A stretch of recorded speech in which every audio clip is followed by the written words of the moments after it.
Hello everyone. Welcome to the presentation of my level creation for this month. Today I'm going to be going over the level design planning that I started with, the playtesting that I had conducted along with the data collection that I did, and then we'll be finishing up with a playthrough of the level itself. The title of my level that I designed for this month was Ember in the Depths. This was an adventure style 3D game where a player starts off on a beach and is tasked with recovering an ancient relic from a lost civilization titled the Emberfall. Uh, you have one main objective of retrieving the forgotten relic and three other side objectives of collecting crystals, archaeologist notes, and hieroglyphs. So when I started the level design document and planning out my level, I had a few ideas that I wanted to go through, and I stuck with that theme throughout the entire month. Um, there were some slight tweaks and changes throughout, as would be expected. So let's go through. So I created some mood boards, got some ideas of what I wanted the level to look like and everything.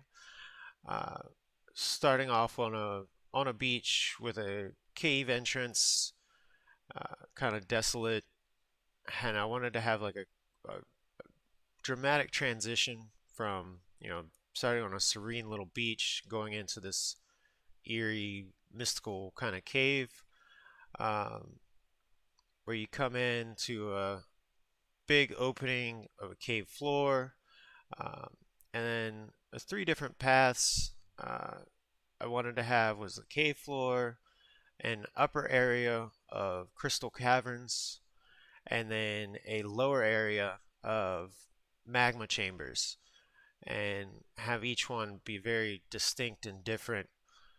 And then finishing up with the ancient relic chamber as your focal point, as well as like the level end.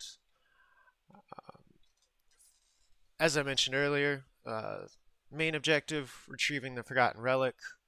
Uh, the optional objectives of collecting minerals, which I changed to crystals, retrieving archaeologist notes, reading cave inscriptions, which I changed to hieroglyphs, and the lighting of the torches didn't really make sense or fit in, so I changed that to key collection and door unlocking, which tied in to a mechanic that I made of unlocking the doors. Here we can see the bubble diagram, just a quick layout of the level itself, where you start on the beach, go into the cave entrance, and then you have your three paths that all lead to the ancient relic room. This was a top-down map that I stuck to very well throughout, even down to the layout of where I wanted the collectibles to be, all the optional objectives and everything. And this is a same map with all the different paths that the player can take and going from one path to the other with the dotted lines. I wanted to incorporate having the player use all three paths. And that's where the key and door unlocking system came through. Kind of made the player have to go to all the different paths. For the mechanics that I created, my main mechanic that I wanted to implement in the level was the grapple hook mechanic, having the player get to hard to reach areas and kind of make the collectibles a little bit harder to find, a little bit tougher, put some challenge into the game for the player. This worked out really well. It was fun to implement. It came out looking really great. The second mechanic I came up with was moving rocks. This got kind of scrapped, but also it I kept the idea of it and transitioned that into the door unlocking, um, and it kind of same implementation, same functionality in the level. The third custom mechanic got replaced. Decided not to go with pulling levers. Went with a double jump mechanic that you'll see later on the playthrough. The IPM chart, again, the grapple hook mechanic stayed the same with the introduction in the start, practicing in the middle, and mastering it by the end of the level. The lever pulling move rocks uh, got combined down into the door unlocking, and that all kind of gets introduced, practiced, and mastered in the start area and in the maybe in the middle of the level. Um, Double jump really got condensed down into the start of the level of mastering it by then. Uh, Now we'll go into the findings from the playtesting. So I had 5 playtesters playtest through. Um, some things that I came to find, I did a pretty good job of kind of hiding, disguising the collectibles, making it more difficult. I think only maybe one playtester actually got all of them. Most of them got most of them, so they weren't too difficult to find. Um,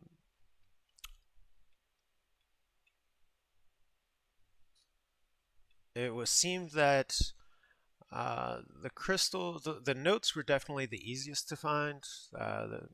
Most players found all of those. The hieroglyphs were a little bit more disguised. I think I could maybe do a little bit better job of making them stand out more. Maybe making the intensity of the light that is on each a little bit more, or the how much they shine out. Um, And yeah, with that, let's go into the playtest of the level. Um, we start off with a introduction scene for the player, lets them know the objectives. We start off on the beach, like I said. Uh, get a collectible immediately right away. We get introduced to our mechanics. Something from the playtesting, the players mentioned that they would have liked to have had that, been able to bring that uh, tutorial screen up a little bit more, being able to reference that throughout at least the beginning of the level. Maybe the screen went away too quickly, but they didn't think it was like it wasn't too difficult like to understand the mechanics. They were able to get it, but they would have liked to have been able to reference that some more. So we going into the cave entrance, come along to our first path here. This is the upper caverns, the crystal caverns area.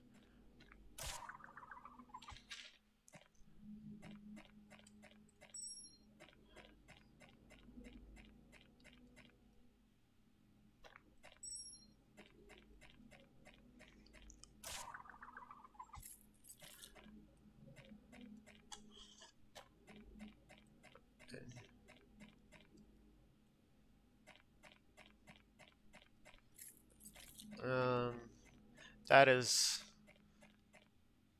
a collection in the Crystal Caverns area. Those 2 doors are still locked currently, so we'll have to go back and down.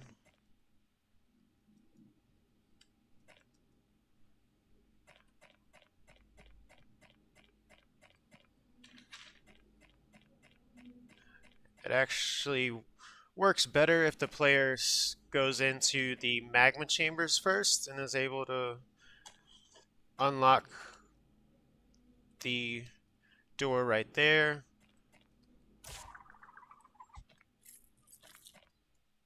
or come in through the cave floor, and it branches off better for the player.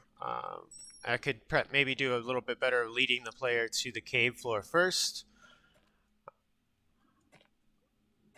But now we can come in and go to the magma chambers.